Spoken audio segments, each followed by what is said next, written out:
Assalamualaikum warahmatullahi wabarakatuh.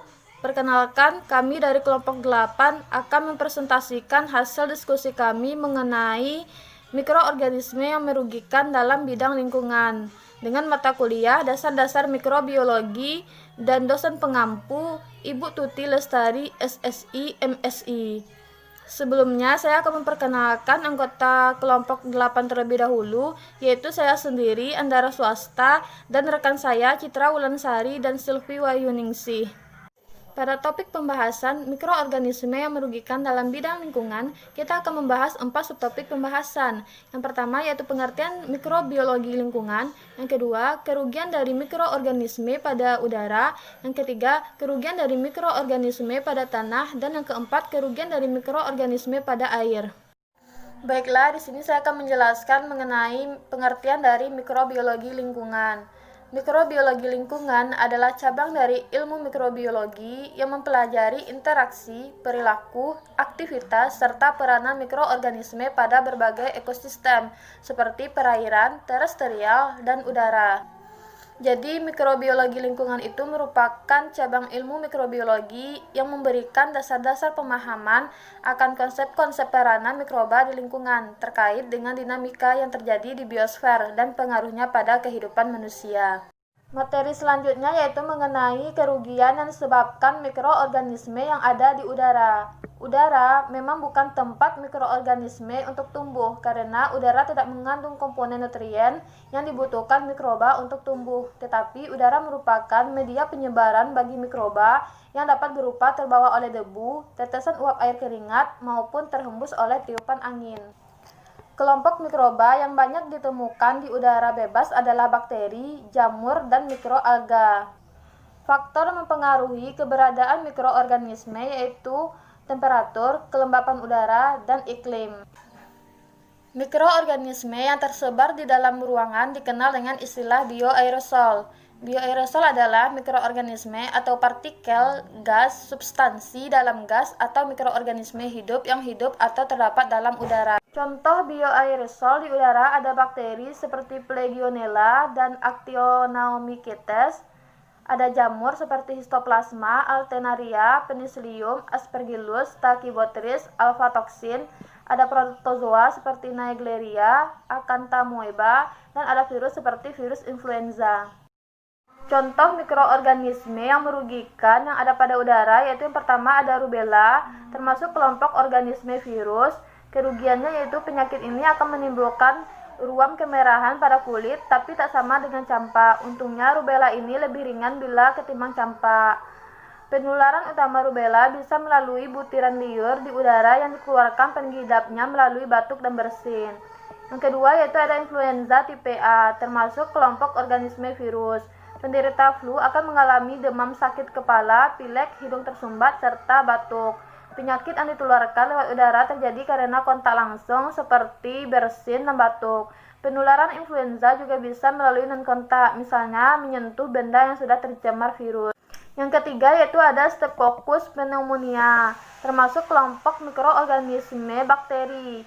Gejala yang bisa ditimbulkan antara lain yaitu demam tinggi, batuk, sulit bernafas, dan nyeri dada. Cara penularannya yang paling umum terjadi melalui percikan air liur yang dikeluarkan dari mulut ke udara saat penderita bersin dan batuk. Yang keempat yaitu ada Mycobacterium tuberculosis, termasuk kelompok organisme bakteri. TBC menimbulkan gejala berupa batuk yang berlangsung lama lebih dari 3 minggu, biasanya berdahak dan terkadang mengeluarkan darah. Bakteri ini dapat menyebar dari orang ke orang melalui udara. Ketika penderita TB batuk, bersin, atau meludah, bakteri Mycobacterium tuberculosis bisa tersebar di udara. Sekian materi dari saya. Materi selanjutnya akan dilanjutkan oleh rekan saya. Baiklah, saya Sylvie Wahyuningsih, NIM 1823162. Saya akan melanjutkan materi mengenai kerugian dari mikroorganisme pada tanah. Mikroorganisme tanah berfungsi merubah senyawa kimia dalam tanah, terutama mengubah senyawa organik yang mengandung karbon, nitrogen, sulfur, dan fosfor menjadi senyawa anorganik. Berdasarkan asal agen etikologi penyakit pada manusia yang berhubungan dengan tanah dapat diklasifikasikan menjadi 4 kategori, yaitu Yang pertama, penyakit bawaan tanah yang disebabkan oleh patogen oportunistik atau muncul dari mikroorganisme biota tanah. Misalnya, Aspergillus fumigatus, jamur yang umum terdapat di tanah yang dapat menginfeksi paru-paru melalui inhalasi spora. Yang kedua yaitu penyakit bawaan tanah yang menyebabkan keracunan akibat konsumsi makanan yang terkontaminasi dengan entero atau neurotoksin. Yang ketiga, penyakit bawaan tanah yang disebabkan oleh endemik patogen ke tanah, misalnya Clostridium tatani, Clostridium perfringens, dan Bacillus anthracis. Yang keempat, penyakit bawaan tanah yang disebabkan oleh masuknya patogen ke dalam tanah melalui ekskreta atau buangan dari hewan dan manusia termasuk bakteri, virus, protozoa, dan cacing. Kerugian mikroorganisme pada tanah yang pertama, Salmonella, kelompok organisme bakteri. Kerugiannya yaitu menyebabkan diare, demam, mual, dan gangguan pencernaan. Keterangannya, jenis bakteri yang menjadi penyebab berbagai infeksi umum seperti diare, keracunan makanan, hingga demam tifoid. Bakteri ini juga bisa menyebabkan suatu kondisi infeksi yang disebut salmonellosis. Yang kedua, Meloidogine spp. Kelompok organisme nematoda, kerugiannya menguningnya daun di sekitar tajuk, tanaman menjadi kerdil, pertumbuhan terhambat, layu pada siang hari meskipun air tersedia bagi tanaman. Keterangannya, nematoda simpul akar adalah nematoda parasit tanaman dari genus Melodogine. Mereka ada di tanah di daerah dengan iklim panas atau musim dingin yang pendek. Yang ketiga yaitu Rhizoctonia solani, kelompok organisme jamur. Kerugiannya gejala pada kecambah berupa bercak coklat hingga kemerahan pada pangkal batang dan akar. Jamur juga menginfeksi tanaman dewasa pada bagian akar, daun, batang, dan polong. Patogen berkembang hingga menyebabkan batang keriput sehingga tanaman mati. Keterangannya, jamur dapat menginfeksi kecambah pada bagian yang berada di bawah permukaan tanah dan menyebabkan kecambah mati. Yang keempat, yaitu Bacillus anthracis, kelompok organisme bakteri gram positif. Kerugiannya, penyakit ini bisa menular dan ditularkan lewat binatang yang membawa bakteri tersebut. Gejala tersebut bisa menyerang saluran pencernaan, kulit, hingga pernapasan. Keterangannya, spora antraks dihasilkan oleh bakteri Bacillus anthracis yang terdapat di tanah. Meskipun tanpa inang, tetapi spora ini bisa hidup tidak aktif selama beberapa tahun. Hewan ternak seperti kambing, biri-biri, sapi, atau kuda umumnya menjadi inang spora antraks. Yang kelima yaitu Clostridium perfringens, kelompok organisme bakteri gram positif. Kerugiannya yaitu dapat membentuk spora dan menyebabkan keracunan makanan. Gejalanya kram perut dan diare yang mulai terjadi 8-22 jam setelah mengkonsumsi makanan yang mengandung banyak Clostridium perfringens, penghasil toksin penyebab keracunan makanan. Keterangannya, Clostridium perfringens merupakan bakteri berbentuk batang, anaerobik atau tidak dapat tumbuh dalam lingkungan yang mengandung oksigen bebas. Spora organisme ini dapat bertahan di tanah, endapan, dan tempat-tempat yang tercemar kotoran manusia atau hewan. Yang keenam, Phytophthora nicotianae, kelompok organisme jamur. Kerugiannya, gejala umumnya terlihat setelah pengairan. Tanaman layu tiba-tiba, seluruh daun terkulai tetapi masih hijau. Ketika dicabut, pangkal batang terlihat coklat meskipun perakaran masih terlihat sehat. Keterangannya menyebabkan penyakit lanas pada tanaman tembakau. Penyakit lanas ditemukan pada tanah-tanah yang memiliki drainase yang kurang baik dan tergenang. Yang ketujuh yaitu Clostridium botulinum, kelompok organisme bakteri gram positif. Kerugiannya menyebabkan keracunan yang disebut botulisme. Keterangan racun yang dihasilkan bakteri ini menyerang sistem saraf otak, tulang belakang, dan saraf lainnya, serta dapat menyebabkan paralisis atau kelumpuhan otot. Baiklah, hanya itu yang dapat saya sampaikan. Materi selanjutnya akan dilanjutkan oleh rekan saya. Perkenalkan, nama saya Citra Wulansari dengan NIM 18231112 akan melanjutkan materi mengenai kerugian mikroorganisme yang ada pada air. Nah, air merupakan komponen yang sangat penting bagi seluruh makhluk hidup. Akan tetapi, air juga dapat merupakan suatu substansi yang membawa kerugian karena air dapat membawa mikroorganisme patogen dan zat-zat kimia yang beracun. Nah, dalam air yang kita anggap jernih sampai air yang kelihatannya kotor atau tercemar, di dalamnya akan terkandung sejumlah kehidupan, yaitu yang pertama kelompok bakteri besi, misalnya Crenotrix dan Sphaerothilus. Nah, bakteri ini mampu mengoksidasi senyawa fero menjadi feri. Nah, akibatnya air sering berubah warna kalau disimpan lama, yaitu warna kehitaman, kecoklatan, dan sebagainya.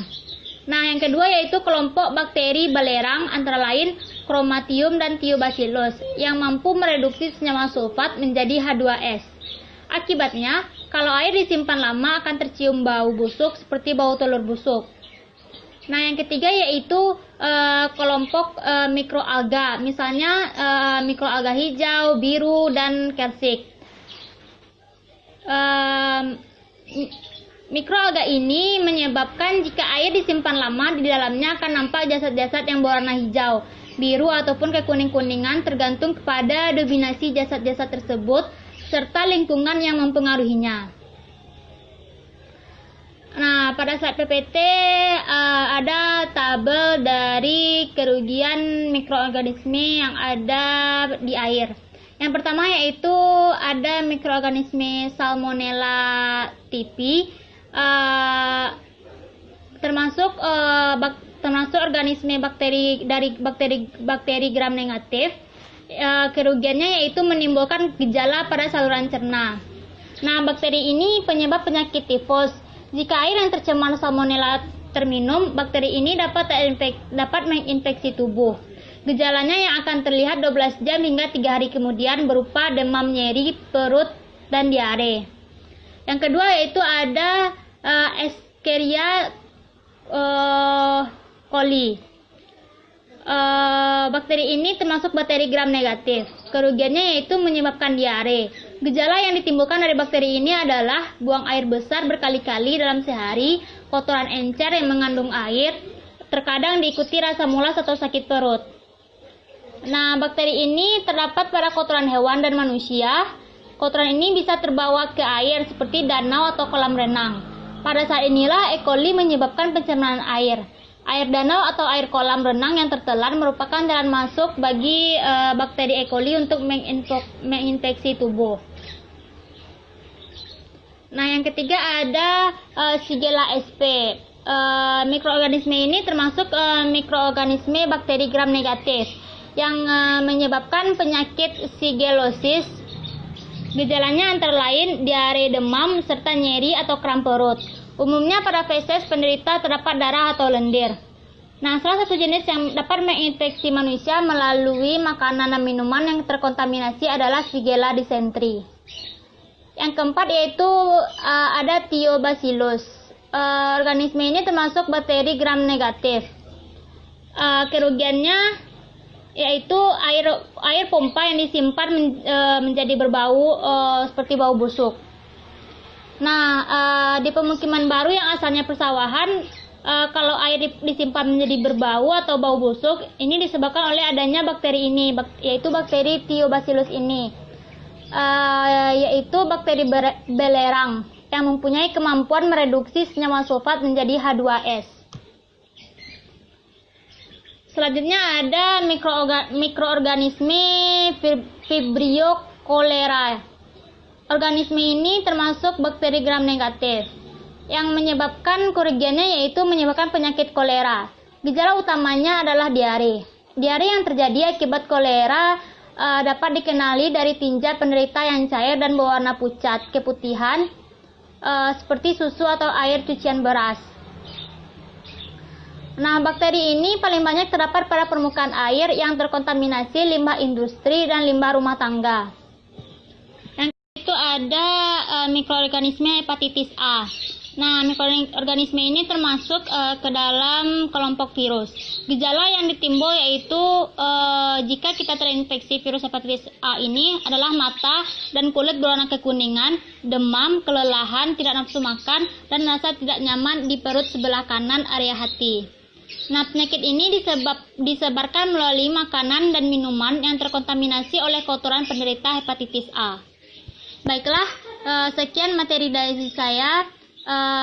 Terima kasih. Assalamualaikum warahmatullahi wabarakatuh.